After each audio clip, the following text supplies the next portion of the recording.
Welcome to Let's Read Mobile, presented by Boys and Girls Clubs of South Alabama. I'm Miss Rosa, and I'd like to read you a new story tonight.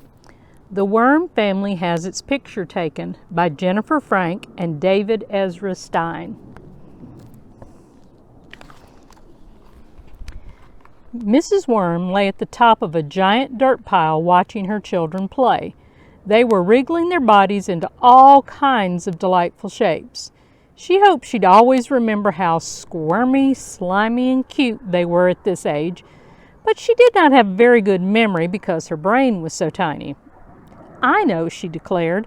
"I'll have our picture taken." The very next day, Mrs. Worm called Mr. Muskrat, the photographer, to arrange a time. Then she told her family. "That is so cool," the oldest Emma exclaimed. She loved the idea of being able to see herself hanging on the wall every day. Emma could hardly wait to tell her friend Ellie.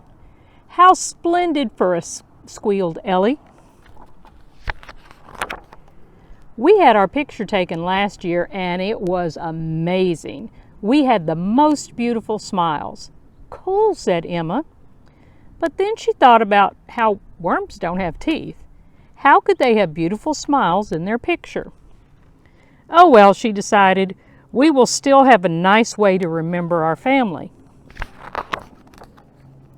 On her way home, Emma bumped into her friend Abigail and told her about the family portrait.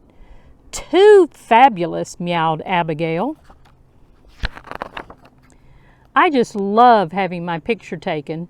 My human always takes me to the beauty salon first so that my big poofy hair will look especially gorgeous." "Cool," said Emma. But then she thought about how worms don't have hair.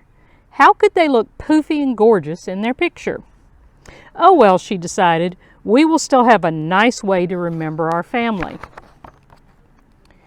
As she continued on her way, Emma was feeling a bit less excited. At the forsythia bush, she saw her friend Olivia sitting on a branch. Emma told her about the portrait. "Ooh, wowee!" squeaked Olivia and flitted high above Emma's head. "My family took one of those just last week, and all our colors made it look like a rainbow." "Cool," said Emma sadly as Olivia fluttered away on the breeze. She was already thinking about how worms are just one color. Her family was beautiful. She knew they were, but there would be no bright colors in their picture.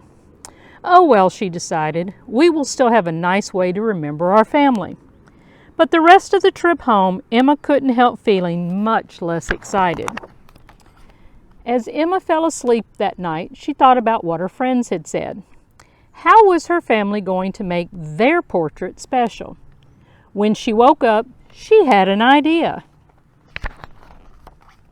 The day of the photo shoot arrived, and Emma had a surprise for everyone. "Pretty," her little sister squealed excitedly. Mr. and Miss Worms were less sure. Their new look was not comfortable. Even though the Worm family arrived at the studio on time, Mr. Muskrat would not take their picture. "I am sorry," he said. "I have an appointment with a family of worms. You will have to come back another day." "But we are the family of worms," said Mrs. Worm. The photographer laughed. "For one thing, worms do not have teeth," he said. Mrs. Worm quickly instructed her family to spit out their fake teeth. "And they do not have hair," said Mr. Muskrat. The family took off their wigs.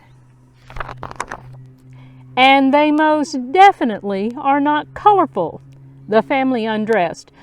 "Ah," they all said. "Oh," said Mr. Muskrat, looking very surprised. "I am terribly sorry. I didn't recognize you." Then together the worm family wriggled and squiggled and squeezed into a delightful pose only a worm family could make. Mr. Muskrat snapped the picture. The first of their many annual portraits were taken. The next morning, Emma sat with her family admiring the portrait now hanging in their worm hideaway. "It's perfectly perfect," she whispered, and she would have reached out and given them a great big hug if she had arms. Thank you for joining us tonight. I hope you enjoyed The Worm Family Got Its Picture Taken. Don't forget to join us next time, and until then, let's read, Mobile.